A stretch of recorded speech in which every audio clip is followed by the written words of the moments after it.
Alright, we're going to start in 3, 2, 1. What's up, y'all? Welcome to the Sports Medicine Broadcast, episode 45, the Injury Expert for March 27th, 2013. I'm your host, Jeremy Jackson. With me today, we got Crystal over here on Ustream, and then Daisy, Claudia, Susie, Monica, Priscilla, Leslie, Kaylin. Lodi's taking pictures. Karen is checking the sound quality over there. We're going to call Mr. Will Carroll in just a second. He is on Twitter. It's at the Injury Expert. So if you search for Will Carroll or Injury Expert on Twitter, you can find him there. And we'll have somebody tweeting live, so you can follow us on Twitter, find that stuff there. But before we call him, we're going to go ahead and get started so we aren't spending too much of his time. Just a little bit about him. He's the lead writer for Bleacher Report, Sports Medicine. He's been working with him for about 12 years. He's probably going to talk a little bit more about that, but I wanted to do the warm-up, and then we'll call him there. So our typical warm-up, let me preface it. This Friday, we're going to be doing a Superfood Friday. I think we've kind of started a little tradition here, so we can work on eating superfoods. So this Friday, we're working on smoothies. So we're going to be doing superfood smoothies.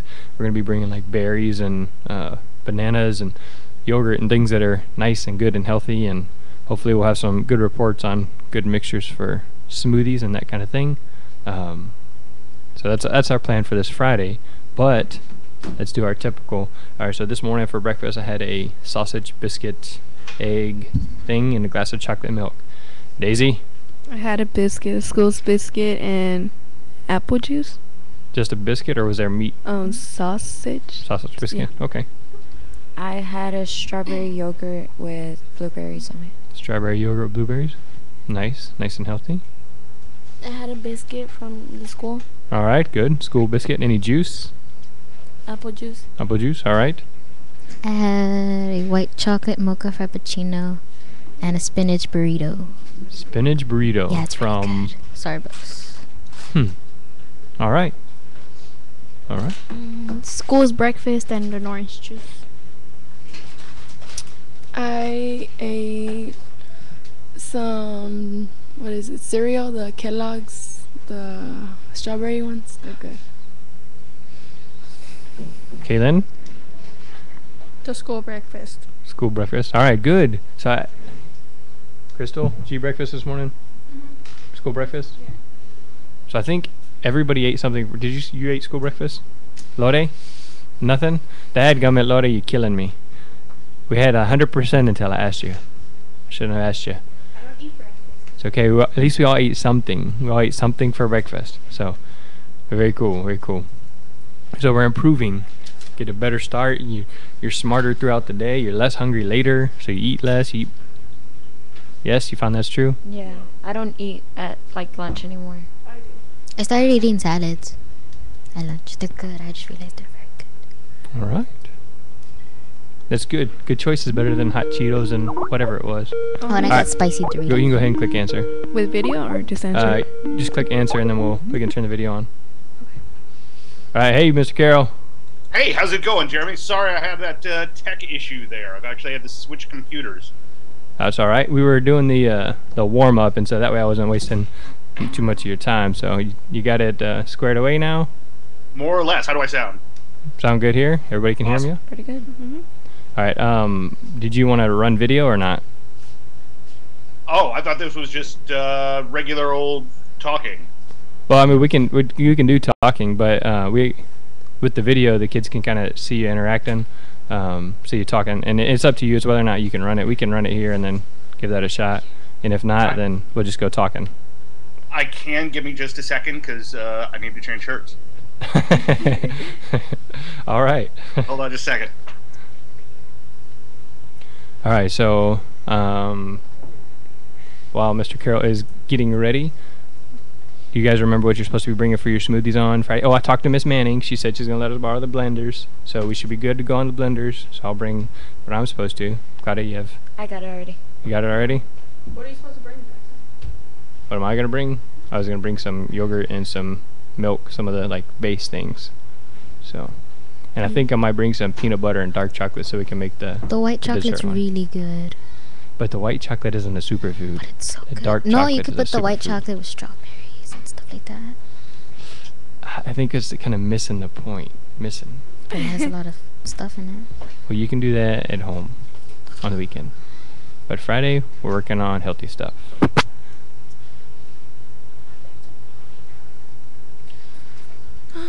All right, so Mr. Carroll, if you're there, as soon as I you're am, oh, and I'm just loading up. See where Hello. we're at. How's that? looks good. All right, so we can see. Cannot see Did you you, turn our but- video on? Our video? What's that? Okay. There. All right, you got what baseball stadium is there behind you? That would be. You can probably see the bridge there. So, That is Pittsburgh. Pittsburgh. Very nice. All right, we turn where it says computer Skype on the soundboard. Turn that up just a little bit so we can hear him just a little bit more. All right, you ready to get this thing started? I'm ready to go. About how long are we going to go? Usually not more than like 45 minutes, Okay. but we could go pretty much as long as you have when to talk, because I can let the kids go. Well, and then keep we could going. go all damn day. Okay. Well, Claudia. Can you give us a short story of your road to becoming an injury expert? Wow, it's not sure there is a short version. I basically fell into this. I've been around sports medicine my entire life. My father has been in sports medicine. He's currently the director of sports medicine at the University of Mobile. So if anybody's looking for a college. So having been around that, having been around doctors and trainers my entire life, I spoke the language. So about 12 years ago, I just couldn't find this information. I looked around and I was like, what is this stuff? I understood kind of all the terms and the languages, how they were using it, and people that I was playing in fantasy leagues with were saying, hey, 4 to 6 weeks on this sprained ankle, which should it be? And I was going, well, it's this and this, and so it's probably going to be more towards 4 weeks, but watch out because he won't be able to steal. Or in football, you watch out for the receiver with the high ankle sprain, things like that. But I couldn't find the information and sent an email to 3 friends. And I was like, is this anything? And one of them, Jim Callis from Baseball America, was like, I don't know, send me one tomorrow. And I kept sending them. I was lucky enough to get picked up by Peter Gammons, the Hall of Fame. He was with ESPN at that time. He talked about my column on the radio. I was driving down the road listening to the Tony Kornheiser show, and very literally came about this far from running into a telephone pole. I was so shocked by it. And it's just grown from there. To me, I feel very privileged to be able to kind of tell the tale of sports through the lens of sports medicine, and be able to highlight the work of all the doctors and athletic trainers and other associated health professionals. So to me, I've got the greatest job in the world. All right, so your father, you said, is the director of sports medicine, so you just kind of grew up learning about it, just by hanging around Dad, and then because of your, I guess, passion for fantasy sports and wanted to know what's going to be best for your fantasy sports team, it kind of developed into a job and then a career. Exactly. I've been lucky enough to do this this will be the 13th season of Under the Knife. The first season at Bleacher Report, really excited about that. But yeah, I almost literally grew up in training rooms, so it gives me an advantage to know so many of those guys and to know what they're going through and how hard they're working. All right, very, very interesting. A lot of times you hear people get hurt, and then that's how they get into like physical therapy or sports medicine or something like that. But you almost ran into a telephone pole and got into it. Can you explain your job with Bleacher Report? Yeah, this is new for me, so we're still figuring it out. What I do at Bleacher Report, I'm the lead writer for sports injuries, and basically that gives me a very wide beat. We're still figuring out exactly what it's going to be, but Bleacher Report is coming on so fast. They're growing, now part of the Turner family. Really excited about that. We've had specials on CNN now. For me, what I believe it's going to be is it's going to give me a broader audience to do the same things I've been doing. I don't think it's going to change what I write about, but it might change how I write about it. There's going to be a whole lot more video, and I'm really excited about the possibilities of that. Being able to get out there and talk to the trainers, talk to the doctors, even more than I have in the past. I think it's going to be nothing but great. Right now, whether it's me, whether it's Dave Siebert, who's about to graduate from medical school and does a great job of breaking down the technical issues of sports medicine. Right now, I think we've got a sports medicine team second to none, and I'm really excited. Bleacher Report, such a huge place, such a great place, and excited to see us taking the lead in yet another field. All right, so I know RotoWire was what your buddy Jeff Stotts was. Yeah. They're focused on fantasy sports. Is that kind of the lead focus for Bleacher Report? No, Bleacher Report, actually, we do a lot of fantasy sports since it's such a big market, but I'm kind of moving out of that. For me, it's always been about the injuries. It's been about the sports medicine. And while a lot of that is applicable to fantasy sports, and that was the direction they wanted me going at Sports Illustrated, where I was previously, that's never been it for me. There are times when an injury has an application to fantasy sports, and sometimes an injury is just an injury. And I think people take fantasy sports and kind of put them in their own block. I don't do that. I think injuries are injuries. It doesn't matter what your application is. If you're a fan of a team, if you're a fan of a player, if you're a fan of a game, all that comes together. So for me, the focus is going to be on the injuries and teaching people. I think my platform gives me an opportunity to say, this is a sprained ankle. This is what this is.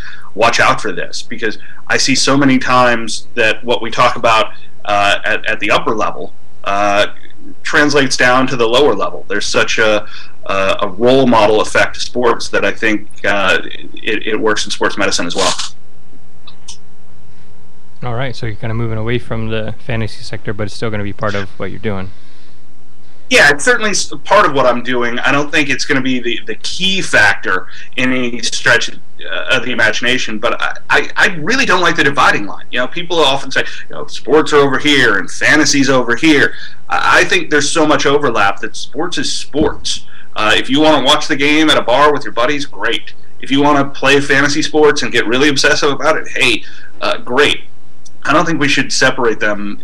People, especially writers, have been kind of put off in this little fantasy ghetto and not treated like they're real writers or real sports writers. There's a bias against them, and I think that's wrong. Yeah, I got you. I understand. Priscilla? What opportunities have been opened up through this job? Through Bleacher Report specifically, or through my job in particular? Let's go with your job as a sports writer.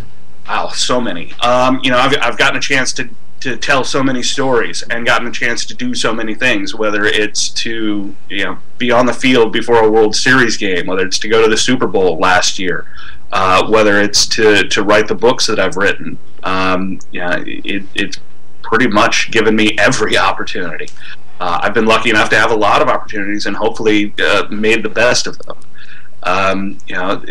Things like being the first internet-based writer in the Baseball Writers Association is something that I take very, very seriously and was deeply honored when I had that opportunity. Getting to know the players, getting to know the doctors around the league, being able to explain to people that Adrian Peterson's recovery is much more about science than it is about miracles. Being able to explain those things, for me, has been just a great opportunity. All right, so you talked about going to the Super Bowl, and then being on the field for a World Series, and then there's obviously a lot of other things, getting to meet the players and the doctors. And did you actually get to talk with Adrian Peterson there about his situation, or just explaining that to the people from what you've gathered? I've talked to Adrian quite a bit, from the point where he was down in Pensacola having the surgery. He's somebody that I've followed very closely and certainly knew he was going to be a big story. I can remember as early as January of 2012, he was way ahead of schedule. talked to Jim Andrews at that point. I was like, how's Adrian doing? And Jim turned around. This was actually at his conference last year, and Jim turned around and he goes, I've never seen somebody so far ahead of schedule. And to be that early in the process, he had had the surgery on New Year's Eve. And so here we are in late January, and to be already ahead of schedule. I knew something special was going on. I started following that a little bit more closely.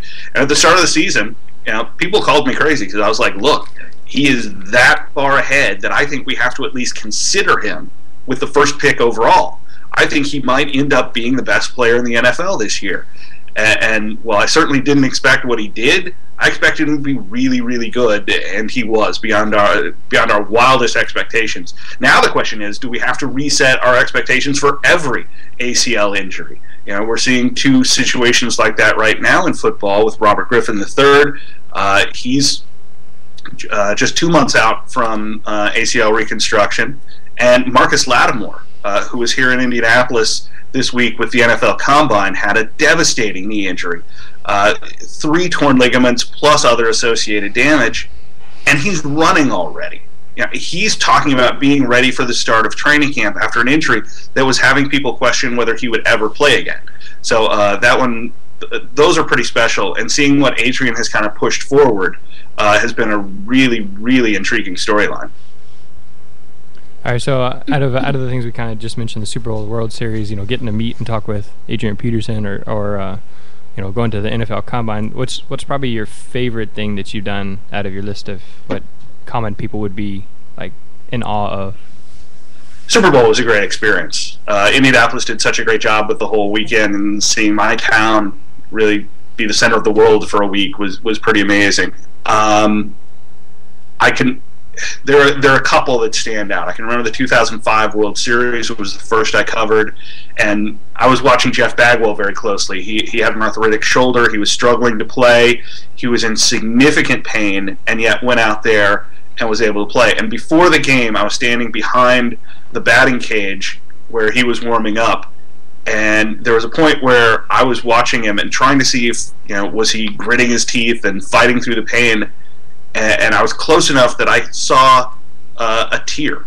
He was hurting that bad. I thought for a moment it was sweat. No, that guy was in that much pain and was able to go out there and play at a high level. He turned on a 97-mile fastball later in the game. Didn't win the game, but certainly gave his team a better chance. That was an absolutely amazing experience. Last year, I was able to finally talk with Ryan Sandberg, who was my favorite player growing up. I'd met him as far back as 2003, but I hadn't actually been able to get words out of my mouth. You meet your heroes and lock up, and it isn't the proudest moment of my life, but being able to tell him just how much he had meant to me as a kid, watching him play, and in a large part, I love sports because of watching him play. So little moments like that, there have been literally hundreds of those. I can't certainly not enough time to list them all off, but those are ones that have really hit home with me. That World Series you were talking about with Jeff Bagwell, that was the Houston Astros. I think that was the only time we've been to the World Series, and unfortunately we got swept in 4 games by the White Sox, but we were there. And so that's pretty cool that was your first World Series to cover. Yeah, it was. I mean, that was a great series. Everybody remembers it as a sweep, but every single one of those games could have swung on one little thing, and so often that one little thing is what players are healthy, what players are available. Would the Washington Nationals have been a better team last year if they'd managed Steven Strasburg better? How many times have we seen going into a playoff game, is this guy healthy or that guy healthy? Would the Patriots have been different if their tight ends had been healthy all year? And I think that alone is one of the big stories of sports medicine. There's only 2 ways to win in this game, and that's to collect enough talent and then to put that talent on the field.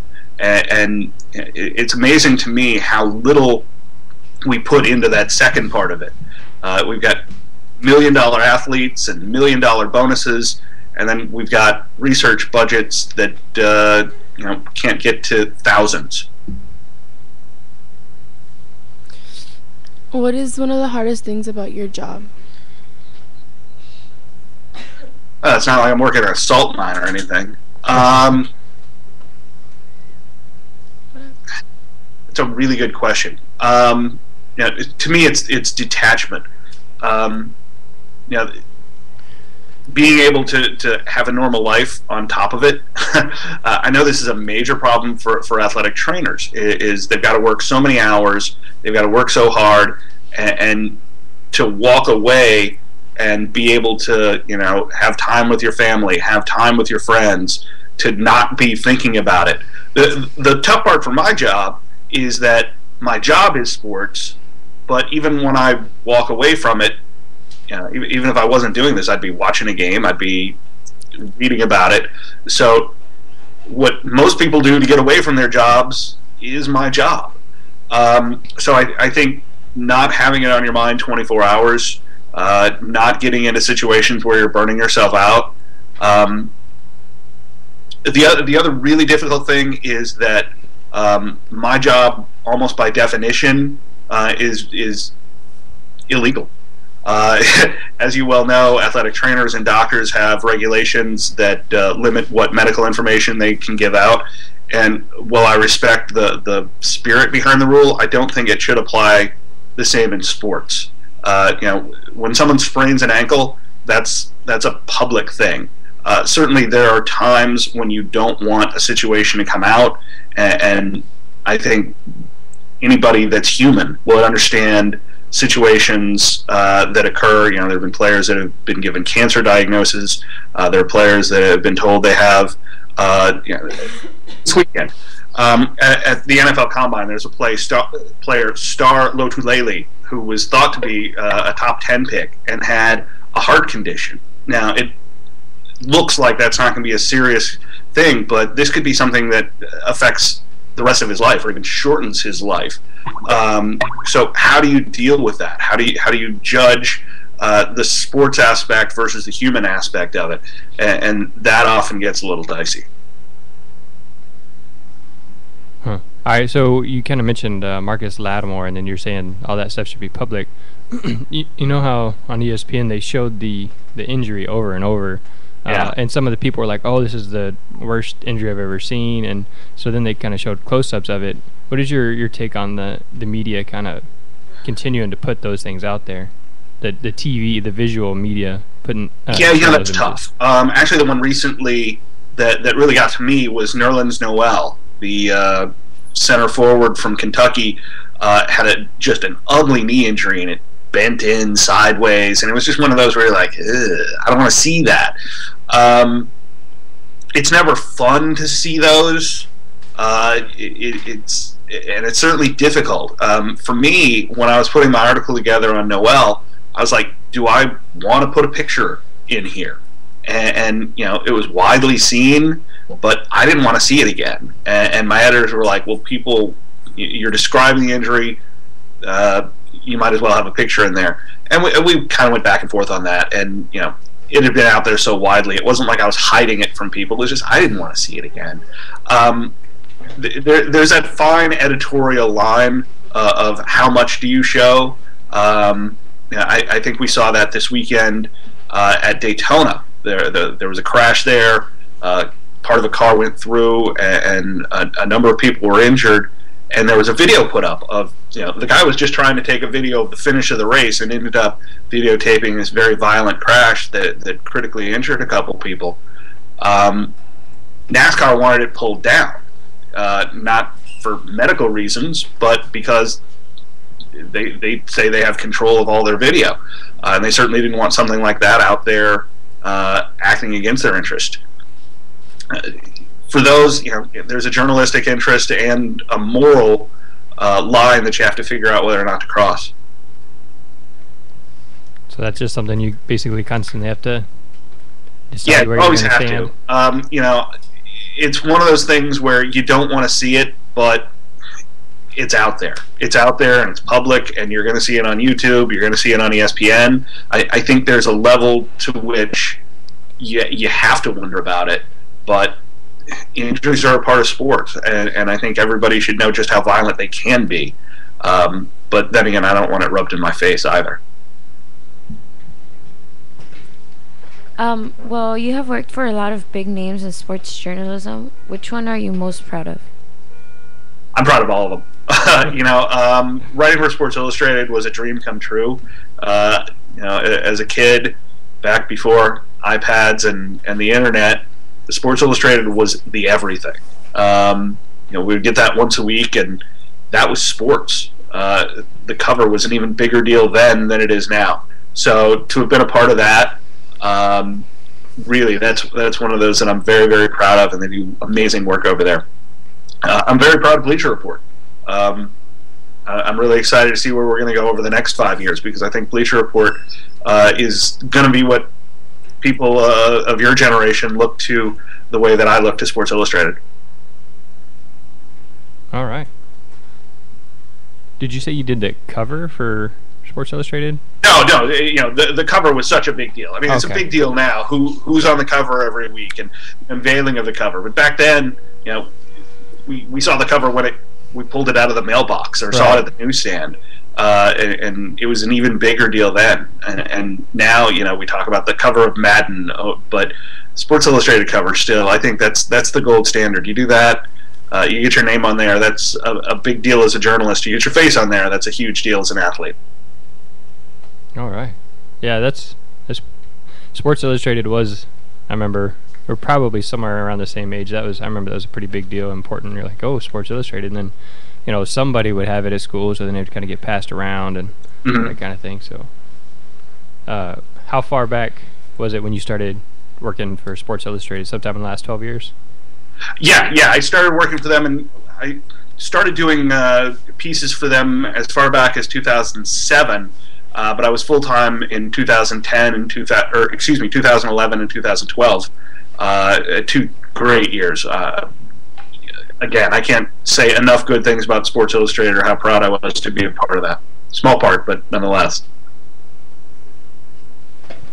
What are your future plans for sports writing? To keep doing it. I don't want to have to go back to a real job. I love working from home. I love being able to go to the ballpark. I love being able to watch games. I love occasionally taunting my friends who are working in offices and holding up the phone to say, "Oh, hey, I'm at work," and then you get to hear the cheer of the crowd, which is probably why I don't have many friends. Yeah, to me, I just want to keep taking this to a new level. I think there are so many people out there that would be interested in this kind of thing if they were just exposed to it. Sports medicine is kind of the underwritten part of the game. When I started this 12 years ago, almost no one was writing about it. You would get maybe stenography about this guy has a sprained ankle, or you would hear what the manager said in the press conference. To this day, we still don't hear from the trainers and doctors on a very regular basis. So I'd like to see more of that. I'd like to see them be able to tell their own stories rather than having the manager translate it poorly. I think this will get to be a bigger and bigger thing, especially because we've seen sports medicine stories move to the forefront, whether it was steroids in the last decade or concussions in the last couple of years. And I think over the next decade, that will be the single biggest story in sports. Sports medicine is at the forefront of that. Some of it's a sports story, some of it's a technology story, if we can build better helmets or technologies that will help people recover. But I really think this is going to be a bigger deal. And beyond that, I think as we tell that story, more people are going to be interested. That not everybody is 7 foot tall and can hit a 3-pointer. Not everybody is 300 pounds and can run a 4.6 40. But there are a lot of people that love sports and want to be a part of it.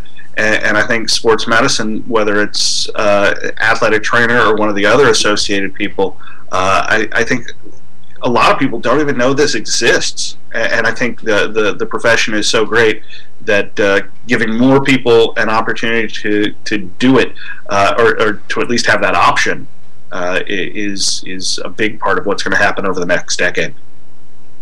That leads perfectly into Monica. I had a question for you. How can someone get into a job like this? No, they can't. No, just me. No one else should ever write about injuries. I don't need the competition. There's a lot of paths now. I mean, when I started writing, there weren't blogs. I didn't go to journalism school. It seems like every baseball writer either went to Syracuse, Missouri, or Vanderbilt, and that's not the path now. If you're good enough and work hard enough and have something interesting enough to say, people will find you. One of the things I love about Bleacher Report is that it's a meritocracy. If you're good enough and can do it consistently enough and people read your stuff, you rise to the top. And I think that's phenomenal. Seniority doesn't mean much. The fact that you've been doing this for 20 years but have been coasting. There are sports writers. I won't name names, TJ Simers, but their act is just absolutely tight and borderline offensive. There are guys who are out there that are doing almost nothing, and keep their jobs for years and years because of hosting. And I think that's downright wrong. So if you want a job like this, there has never been a better time to do it, because anybody can. There's no barrier to entry. There's no cost to entry. The only cost is hard work and interesting ideas, and there's a lot of people that have those, especially in the sports world. All right. So you're saying those guys are keeping their jobs because of hosting? Because they host a show or something like that? No, I mean there were a lot of guys. I'll call out one example. Rick Riley is one of the highest paid guys in sports writing. He works at ESPN now. When he was at SI and wrote the back page, he was phenomenal, and he has been coasting for years. Every once in a while, you see that he's still got a fastball, but so much of the time, he's coasting, and he's coasting on a reputation. Now, granted, he made that reputation over decades, and I don't want to take anything away from Rick, but there are guys like TJ Simers who I have no idea when he was ever considered to be good. He's downright offensive. His act is tired. He goes in there and tries to bait people into saying stupid things, and I find it downright offensive and makes it tougher for other people to do their jobs. So yeah, I think what we need to do is keep pushing the market. It's not one paper in every town anymore. There's not competitives. Now you're fighting with everybody, and I think it's going to make the profession better. All right. I was just wondering if you're telling me that I was being lazy because I'm the host of this broadcast or not. So I was just checking. TV is a whole different thing. TV and radio, whole different thing. I'm just talking about sports writers in general. It used to be that you would work your way up. You'd start out covering high school sports, and maybe you get to be a beat writer, and the best beat writers would get to be columnists. And now it's a completely different world. You don't have to go that route. There's nothing wrong with that route, and certainly those guys have earned the respect and have a lot more experience than most people. Certainly for somebody like me who didn't go to journalism school, that has learned on the job very literally. Some of my biggest stories early on in my career, I screwed up. There are things that if they came to me now, I would know how to do it so much better. But I think that's true in any profession. I don't think journalism school would have given me all the answers. Would have given me a lot of them, and maybe I'd avoided some of the mistakes along the way. But I think now that's not the only route. Certainly a good one, certainly a valid one, but certainly not the only one. No, when we talked to Jeff, he's kind of said the same thing. He was, like you said, the beat writer, and he was just doing it on his own time, and then started submitting stuff. And eventually, somebody said, "Hey, you're doing a good job because you're working hard. Let me give you a shot here." And then they picked him up, and now he's, I think he said full time with RotoWire, right? And then also full time at the high school that he works, or the school that he works at. So it's just kind of one of those things. If it's something you're passionate about, you just go for it and keep working at it, and then either somebody will pick it up or it won't. But either way, it's something you're passionate about, huh? Exactly. I mean, I love this. I would be, like I said, I'd be watching sports anyway. So getting paid for it's just the icing on the cake. I think the thing that a lot of people don't realize is everybody has opinions. Everybody that watches sports thinks their player or their team is better than the other team, and here's why. The tough part is doing it again and again and again. A lot of people have one interesting idea. not a lot of people have, one interesting idea a week. Not a lot of people want to put in the work that we have to put in to do this job. I know Jeff is the exact same. And on top of that, he's an athletic trainer at the high school level. I don't know how he juggles it all, plus has a family. Those people, I think, the ones that can go out there and do it again and again and again, the ones that keep grinding, the ones that put out columns every week, every day, those are the ones that really gain my respect. All right. You were recently at the NFL Combine. Tell us about that. Yeah, the Combine's here in Indianapolis every year, and is getting to be more and more of an event. This year there were 800 people that were credentialed media, and people on top of that. All the athletes there, I think it was 300-something athletes being checked by all the scouts and interviewing and being around town. It's always an interesting experience, and I think it's getting bigger and bigger every year. The NFL is actually going to move it back next year, and the rumor is that they're going to try to turn it into more of a reality show, that there's going to be a road to the Combine, and some of these small school guys are going to have to go to regional combines, and I don't know. This whole reality TV thing, sometimes it works when you put together a good show, and sometimes you get the next Honey Boo Boo. And I'm not sure we're going to know who has personality. Certainly the NFL Network needs the programming, but I'm not sure we need this kind of programming, especially after we've seen this year that life itself can turn into a reality show with something like what's going on with Manti Te'o. I'm sure they would have loved to have been able to show that process, but I'm just not sure how that's going to work out. I like the Combine as it is. I don't want to be too much of a traditionalist, but I think the Combine and the draft process is getting bigger and bigger. Certainly at Bleacher Report, our draft guru, Matt Miller, nobody's read more.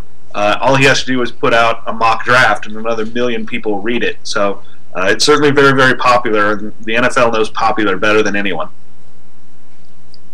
Huh. Very interesting. So when you're at the Combine, do you get to sit like in the bleachers or walk the field and do that kind of thing, or are you?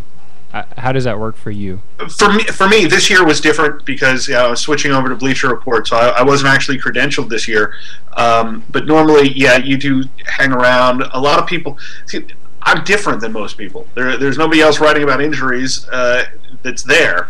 And in a year like this, where guys like Lodolele had the heart condition, Jarvis Jones with spinal stenosis, and we've got D. Milliner who comes out and has a great Combine, except he's got to go have surgery. He's supposed to have it today, actually. And how's that going to affect his draft status? To me, I don't want to get in the way of the people. If you want to interview the coaches, if you're one of the beat writers or columnists that needs to do that kind of stuff, I don't want to get in your way. Watching somebody run a 40 isn't going to tell me a whole lot, unless it's one of the few guys, like he's had a knee injury, or Eddie Lacy, the running back from Alabama, had a hamstring injury and didn't run. Those kind of things speak to me, but I don't have to be at the process itself to do that. In the past, I've been in there, and there are times when I just feel like I'm getting in the way of people. What I want to talk to is the agents. I want to talk to the doctors and talk to the players outside of that, and I'm able to do that credentialed or not credentialed. I'm sure I'll get credentialed again next year just to have it, get in there and talk to the media, but it's a very interesting process with things like the Combine or the NBA draft, or the MLB draft is actually turning into a bigger deal as well. All right. How can someone contact you or follow your work? Certainly you can read me at Bleacher Report. It's not hard to find me there. If you want to follow me on Twitter, my name is Injury Expert on there, and it's not too hard to find my email contact if that's the way you want to go. All right, so they can do that on there. So we talked about Jeff over at RotoWire, but he also mentioned that you're pretty big into the performance enhancement drugs. And then obviously there's all this information coming about. I think it's the Mayo Clinic or whatever it is down in Florida, and Alex Rodriguez and all these people being involved with these PEDs. Well, go ahead and tell us some of your thoughts or some of the things that you know about that there. Wow, the biogenesis story has been kind of the big one of the offseason for baseball, and it's too bad because baseball has done more than any other sport to get them out of the sport. The NFL has done a very good job of controlling the PR, but they've done absolutely nothing to get those kind of drugs out of their sport. To me, steroids and the other performance-enhancing drugs weren't something that were ever a real interest of mine, but in 2003 and 2004, they were such a huge story in baseball that I wanted to know more. I needed to understand what these were and what they did, and I ended up writing a book in 2005 called The Juice, which was about the drug problem in baseball, and it stunned me how little people actually knew. We were writing about things we didn't seem to understand, and that was extremely frustrating to me, and to this day, we'll hear things like, oh, they're taking HGH. Well, there's no scientific study anywhere that says that HGH has any performance-enhancing effect. It's very expensive. It's very difficult to get hold of. It's very easy to track. It's hard to carry around. And yet, we've treated it like it's this magic bullet. I could take all the HGH in the world. I could take all the steroids in the world. I still can't hit a major league fastball. And over, the facts of the situation have failed to get in the way of the storylines. People don't like Alex Rodriguez. He didn't fail any tests over the last 2 years, the period he was alleged to be using these drugs. 3 others did. Why does that happen? Well, there's an easy scientific explanation for that. Either he didn't do it or the test didn't come at the right time. There's a very, very small window for detecting these drugs. Even for a drug like testosterone, which is widely used in a broad population, but not in baseball, there's still only about a week. If you take it on Sunday and you don't get drug tested until the following Saturday, it's about 50-50 whether it's going to come up positive on the test. So if we're doing 3 or 4 random tests a year, there's a lot of time in there where you could actually be using something and get away with it. The other thing that got more and more interesting to me over the last couple of years, especially with testosterone, is that testosterone is now a billion-dollar growth industry. There are hundreds of these anti-aging clinics and low testosterone clinics around. You cannot turn on sports radio without hearing an advertisement for one of those. You can't turn on TV. I was watching an NBA game last night to watch Kyrie Irving and see how he was moving around with his recent knee problems. And what pops up but an ad for androgel. Now, androgel is nothing different than what Alex Rodriguez was accused of using. It's a testosterone cream. Barry Bonds was alleged to use a testosterone cream. So we're expecting something different from our athletes than we're expecting from ourselves. We live in a very chemical culture. If you've got low testosterone, here's a prescription. You're overweight, here's a drug. You got trouble in the bedroom? We've got a pill for that. Heck, we've got 20 pills for that. We're expecting something more from our athletes than we do from ourselves. And I think that's largely because we don't understand the issue. And that's one that's been very frustrating to me. Yeah, it's a little overwhelming. And, I hear some of the things. And one of the things that I was, most surprised about, you can expect testosterone or HGH, those performance enhancer things, but I heard of people some of the players taking Viagra because it helps you focus.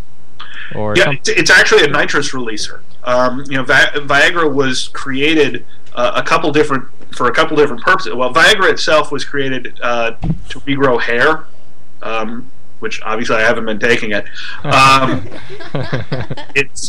But then while they were testing it to regrow hair, I don't know how they discovered it, but Cialis was done as a nitrous enhancer. Now, the nitrogen in the blood, as far back as 2004, Viagra was being used as a stack, and there were a lot of people using it in concert with steroids. So it doesn't surprise me a bit that we're seeing things like that. The thing that worries me is we've always presented steroids as kind of this magic bullet.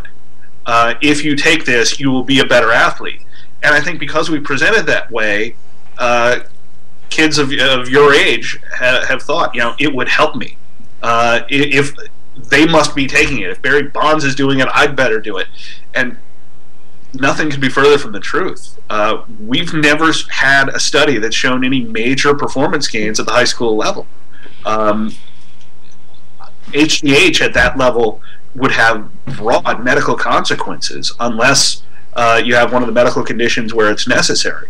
So I think this idea that it's a magic bullet has been a real problem in the media, and one that I've worked to correct and don't have a broad enough voice to be able to do it alone. All right, so real quick, what are some of the things that you have done, or maybe some of the things that, if I just happen to have some listeners here, or these kids can hear and share with their friends, that we can dispel myths of steroids, or that it's not a magic bullet? Well, certainly you could purchase my book. No, what was that again? I've written a bunch of articles on this, and I think anybody that does any quick research, it doesn't take that much to realize there are no scientific studies out there that show anything of HGH. There was an article that Dan Wade did at SportsIllustrated.com, and Dan is my former research assistant, did an amazing job showing of the guys we know in baseball, whether they were named in the Mitchell report, whether they've had a positive test, whether they've admitted to usage, they've had almost no performance gains. We're talking about a maximum of 5%. Now, for every Barry Bonds, there's an Alex Sanchez. For every Mark McGwire, there's a Manny Alexander. Did they get the bad batch? Even in this latest scandal down in Miami, sure, there's an Alex Rodriguez, but what about Francisco Cervelli? He didn't even hit 200. He's certainly not a power hitter. In baseball, people don't care about the steroids. They care about the records. And that's the problem. Unless we know somebody, it's ignored. Can you tell me the last player to get tested positive in the NFL? No. It was an all-star. Still no. Exactly. The only thing I think of is Ray Lewis, but I don't think it was a positive test. What's that? The only thing I can think of is Ray Lewis, but I don't think he had any positive tests. No, he didn't have any positive tests. So the last positive was Brian Cushing with the Houston Texans. Oh, that's right. Positive for testosterone. So, and people don't remember this. And it would have to be somewhat of a huge level. The last two that have been caught were Cushing, again, a Pro Bowl player, a highly touted rookie, and then Julius Peppers, who's probably a Hall of Famer someday. And I'm very curious to see whether Peppers, here in about 5 or 6 years, well, I guess it'll be a little bit longer than that, he's still playing, whether his Hall of Fame chances are going to be hurt at all by the fact that he was caught using performance-enhancing drugs. Yeah, I know it makes a big deal in baseball, and I know that's the reason that this year nobody got into the Hall of Fame, right? Yeah. A lot of people, certainly you would think that Roger Clemens, Barry Bonds would be first ballot Hall of Famers absent the steroid usage, but those guys are probably never going to get in the Hall of Fame. The vote totals were significantly lower than what I thought they were going to be, and for a player like Mark McGwire, he's actually down below the 25% threshold. Those guys usually don't make it, and I was actually painfully stunned what the totals were for Clemens and Bonds. I'll be very curious next year when we get a new batch of players, including Greg Maddux and Tom Glavine, two guys that have never been connected to any performance enhancers. If we're going to doubt everybody in that era, if those guys don't get in, we should just go ahead and close the doors. Yeah, well, see, we were here in Houston. We were pretty upset that Craig Biggio didn't get in. It was a phenomenal career, and I don't know that he's ever been connected with anything like that. So, yeah, Biggio was another one. I think Jeff Bagwell, who I mentioned earlier, I think he's getting an absolutely raw deal. He played in a tested era, and in the period of time that he played, where he was tested, he did not test positive. So many people have said, oh, we've got to have testing, we got to have more testing, we got to test for this, we got to test for that, we got to have more penalties, we've got to burn them like witches. They're never satisfied. If somebody takes a positive test, if they suspect somebody and they don't get tested, they say the testing doesn't work. Testing at its heart, was supposed to do two things. First, to create a fear in the players to where if they were tempted by the drugs, they wouldn't take it. And by that, get it out of the game. And the other was to put a trust back in the game, that we were seeing, a fair playing field, a level playing field. And even though those two things have happened, the trust isn't back. And if we're not going to regain the trust, why are we doing it? If we're not going to accept the penalty and say, this is the judge and jury, why are we doing it? Why we're speculating? Somebody hits 50 home runs, must be steroids. Jose Bautista has to answer that question over and over. They're young players. Mike Trout, last year's Rookie of the Year, put on 30 pounds this year, and I'm told looks like a linebacker. And the stories have immediately come. If he goes out there and does what he's trying to do, he tried to power up, and he wants to hit 40, 50 home runs, there's no doubt that the steroid stories are going to start, and that's just wrong. Yeah, sometimes it's just good old-fashioned hard work. Sometimes. All right, so it is about time for me to let these kids go to lunch. So, is there anything else you have for them, or you want to stay on? You want me to? No, I think I'm good. I've covered pretty much everything. I can't think of anything else or why it'd be interesting for any more time. All right, well, very cool. Mr. Carroll, I appreciate your time, and thanks for joining us on the Sports Medicine broadcast. Have a good day. Hey, thanks a lot, and good luck. Thank Bye-bye. you.